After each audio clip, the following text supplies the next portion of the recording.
بسم اللہ الرحمن الرحیم۔ السلام علیکم تمام سننے والوں کو خوش آمدید میری چینل سچی آپ بیتی پر۔ تو جن دوستوں نے ابھی تک میری چینل سچی آپ بیتی کو سبسکرائب نہیں کیا ہے وہ اسے سبسکرائب کریں اور بیل کے بٹن کو آل پر پریس کریں تاکہ آپ کو ملتی رہے چینل پر آنے والی تمام اپڈیٹ۔ جو دوست میری چینل پر ابھی نئے آئے ہیں انہوں نے میری چینل کو بھی سبسکرائب کیا ہے، میں اپنے نیو سبسکرائبر کو ویلکم کرتی ہوں، اور آپ تمام دوستوں کا بے حد شکریہ جنہوں نے میری چینل کو پسند کیا اور اس کے لیے مجھے بہت سی دعائیں دی ہیں۔ تو آج کی سچی آپ بیتی جو ہم آپ کے ساتھ شیئر کرنے جا رہے ہیں وہ ہمیں سیالکوٹ سے بھیجی ہے غضنفر نے۔ سنتے ہیں غضنفر کی سچی آپ بیتی۔ غضنفر بتاتے ہیں کہ یہ واقعہ ان کو ان کے دادا نے سنایا تھا، کیونکہ یہ ان کے بڑے بھائی کے ساتھ پیش آیا تھا اور یہ کافی سالوں پہلے کی بات ہے۔ غضنفر بتاتے ہیں کہ میرے دادا کے جو بھائی تھے وہ پیشے کے اعتبار سے اسکول ٹیچر تھے، اور یہ کافی سالوں پہلے کی بات ہے۔ ان کے جو بڑے بھائی تھے انہیں جانوروں کا بہت زیادہ شوق تھا، پرندے، تیتر، مرغیاں، بکرے، ہر چیز سے ان کو بہت لگاؤ تھا، اور انہوں نے اپنے گھر کے بیک سائڈ پہ ایک پلاٹ تھا اور وہاں پر انہوں نے چار دیواری کر کے اپنے یہ پرندے اور جانور رکھے ہوئے تھے۔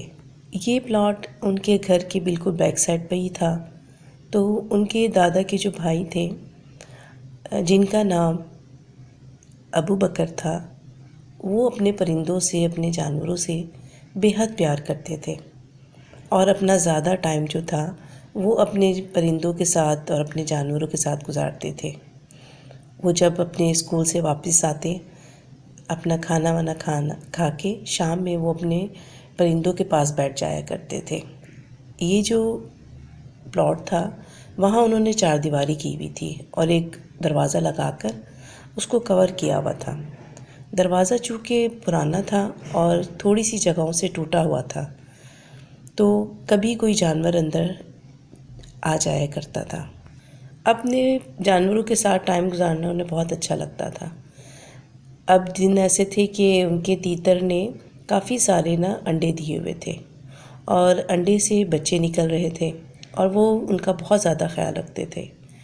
سردیوں کے دن تھے، وہ شام میں اپنے تیتر کے بچوں کو دیکھ کر، اپنے جانوروں کو دانہ ڈال کر جب گھر واپس آئے تو دوسرے دن جب وہ اسکول سے آ کے شام میں اپنے پلاٹ گئے تو وہ کیا دیکھتے ہیں کہ تیتر کے تمام بچے مردہ پڑے ہوئے تھے، اور ان کے جو پلاٹ کا دروازہ تھا جو جگہ جگہ سے ٹوٹا ہوا تھا وہ ایک سائڈ سے بہت زیادہ ٹوٹا ہوا تھا، مطلب کافی زیادہ وہاں سے وہ خراب ہو رہا تھا۔ تو انہوں نے آس پڑوس سے معلوم کیا کہ آخر پلاٹ میں کون آیا ہے، کہ مطلب کس کی شرارت ہے، یہ تیتر کے تمام جو بچے تھے وہ مردہ پڑے ہوئے تھے۔ یہ دیکھ کے انہیں بہت غصہ آیا، اور غصے میں انہوں نے آس پڑوس سے جب معلوم کیا تو پتہ چلا کہ یہاں پر ایک کالی بلی آئی تھی۔ جب انہیں معلوم ہوا کہ کالی بلی نے یہ تیتر کے جو چوزے تھے انہیں مارا ہے، انہیں بہت غصہ آیا، کیونکہ وہ بلی اسی ٹوٹے ہوئے دروازے کے ذریعے اندر داخل ہوئی تھی، اور انہوں نے پھر غصے میں آ کر اپنی شاٹ گن اٹھائی اور اس بلی کا تعاقب کرنے لگے، اسے ڈھونڈنے لگے۔ کچھ ہی دیر کے بعد انہیں وہیں پلاٹ کے کچھ پاس جا کر ایک کالی بلی نظر آئی۔ وہ غصے میں اتنے تھے کہ انہیں کسی بھی چیز کا خیال نہ رہا، اور انہوں نے اس گن سے اس بلی کو مار دیا، اور پھر اس بلی کو مارنے کے بعد وہ اپنے گھر چلے گئے۔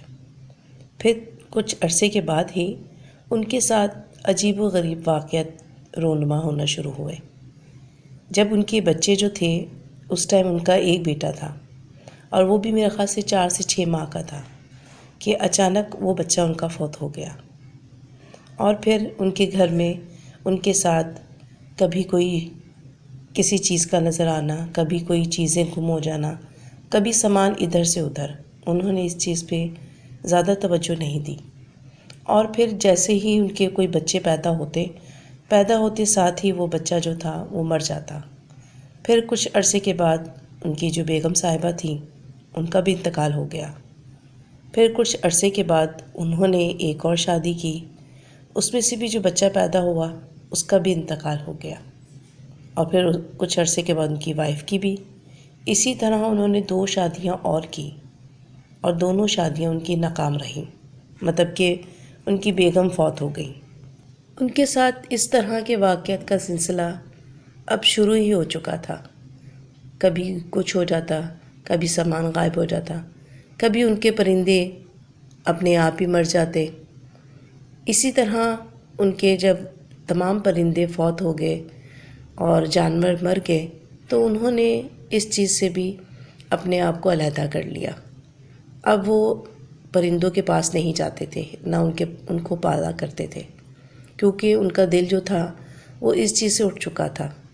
اور 3 بیویوں کے انتقال کے بعد وہ دیکھا جائے تو نفسیاتی طور پر آدھے سے زیادہ وہ پاگل ہو چکے تھے۔ انہوں نے اپنی گورنمنٹ کی جاب بھی چھوڑ دی تھی۔ اب وہ اکیلے اپنے اس گھر میں رہا کرتے تھے، کیونکہ کوئی بھی ان کے ساتھ رہنا قبول نہیں کرتا تھا، کیونکہ وہ راتوں میں اٹھ کے اپنے آپ سے باتیں کرتے، چیختے چلاتے۔ ایک دن وہ اپنے گھر میں سو رہے تھے تو آپ کو معلوم ہے کہ پرانے گھروں میں پہلے دروازوں میں شیشے لگا ہوا کرتے تھے، تو ان کے تمام گھر کے شیشے اچانک ہی ٹوٹ گئے بہت زوردار آواز میں۔ اس طرح کے واقعات ایک کے بعد ایک ہوتے گئے، اور تمام لوگوں نے کہہ لیں کہ ان کا ساتھ چھوڑ دیا۔ انہیں جو تھی اب ان طرح کے واقعات کی عادت ہو چکی تھی۔ ایک دن روٹین کے مطابق جب رات میں وہ اپنے کمرے میں سو رہے تھے کہ آدھی رات کو انہیں اپنے جسم میں عجیب طرح سے درد محسوس ہوا۔ جب وہ اٹھے تو انہوں نے لالٹین کی روشنی میں دیکھا کہ ان کے تمام کپڑے خون سے بھرے ہوئے تھے، اور پھر جب انہوں نے اپنے جسم سے کپڑے ہٹا کر دیکھے تو ان کے جسم پہ جگہ جگہ کٹ لگے ہوئے تھے جن سے کہ خون رس رہا تھا۔ اس بات کو انہوں نے جب اپنے گھر والوں سے ذکر کیا تو پھر ان کے والد صاحب انہیں کسی عالم کے پاس لے کر گئے، تو انہوں نے ان کے اوپر کچھ دم درود کیا جس سے کہ ان کو کچھ افاقہ ہوا۔ پھر ان کی ایک اور شادی کی گئی جس سے ان کو اللہ پاک نے 2 بچے دیے، اور وہ دونوں زندہ بچ گئے، کیونکہ وہ جو پیر صاحب تھے انہوں نے ان کو ایک ایسا تعویذ دیا تھا جس سے کہ ان کو اللہ پاک نے 2 اولادیں دیں اور ان کو زندگی بھی دی۔ پھر اسی تعویذ کی کرامت سے رفتہ رفتہ وہ اپنی معمول کی زندگی کی طرف آ گئے، اور پھر انہوں نے دوبارہ اپنی جاب اسٹارٹ کی۔ اسی طرح ایک دن وہ اپنے اسکول سے واپس آ رہے تھے کہ راستے میں ایک نالا پڑتا تھا جو کہ کافی پرانا تھا، تو وہاں سے گزرتے ہوئے سائیکل پہ وہ گزر رہے تھے تو انہیں پیچھے سے کسی عورت کی آواز آئی جو کہ ان کا نام پکار رہی تھی۔ انہوں نے اس بات کو اگنور کیا، مگر جیسے ہی تھوڑا اور آگے گئے تو انہیں دوبارہ ان کی نام کے ساتھ پکارا گیا۔ یہ نالا جو تھا کافی بڑا نالا تھا اور اس کے آس پاس کھیت ہی کھیت تھے۔ پھر جہاں سے آواز آئی تو وہ اس جگہ پہنچے تو انہوں نے دیکھا کہ ایک عورت کھڑی ہوئی تھی۔ جب اس عورت نے ان کی طرف چہرہ کیا تو اس کا چہرہ بہت ہی زیادہ بھیانک تھا۔ اس کی اس قدر بھیانک شکل دیکھ کر وہ خوف کے مارے فوراً ہی اپنی سائیکل پکڑی اور وہاں سے انہوں نے دوڑ لگائی۔ جب وہ گھر پہنچے تو انہیں بہت تیز بخار تھا اور انہیں خون کی الٹیاں شروع ہو گئی تھیں۔ گھر آ کے انہوں نے یہ واقعہ اپنے گھر والوں کو بتایا، اور 3 دن تک مسلسل ان کو خون کی الٹیاں ہوتی رہیں، اور تیسرے دن ان کا انتقال ہو گیا۔ ان کی اس طرح اچانک اور دردناک موت نے سب کو ہی رلا دیا۔ ان کے والد صاحب کو بہت صدمہ ہوا اپنے بیٹے کے انتقال کا۔ پھر انہوں نے انہی پیر صاحب سے معلوم کیا تو پتہ چلا کہ انہوں نے کسی جن کا قتل کیا تھا جو کہ بے قصور تھا، اور وہی کالی بلی کے روپ میں تھا، جس کی سزا ان کو ان کے خاندان والوں نے اس طرح دی۔ اور پیر صاحب نے کہا کہ آپ ان کے دونوں بچوں کو لے کر یہاں سے دور چلے جائیں، کیونکہ ان کی اس کرنے کی جو سزا ہے یہ نہ ہو کہ ان کے بچوں کو بھی بھگتنے پڑے.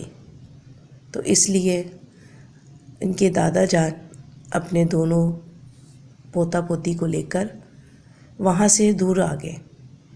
تو یہ تھی غضنفر کی سچی آپ بیتی. امید کرتی ہوں آپ لوگوں کو پسند آئی ہوگی. اس ویڈیو کو لائک کرنا اور اپنے دوستوں کے ساتھ شیئر کرنا بالکل مت بھولیے گا. مجھے اور اپنے پیاروں کو اپنی نیک دعاؤں میں ضرور یاد رکھیے گا. اللہ حافظ.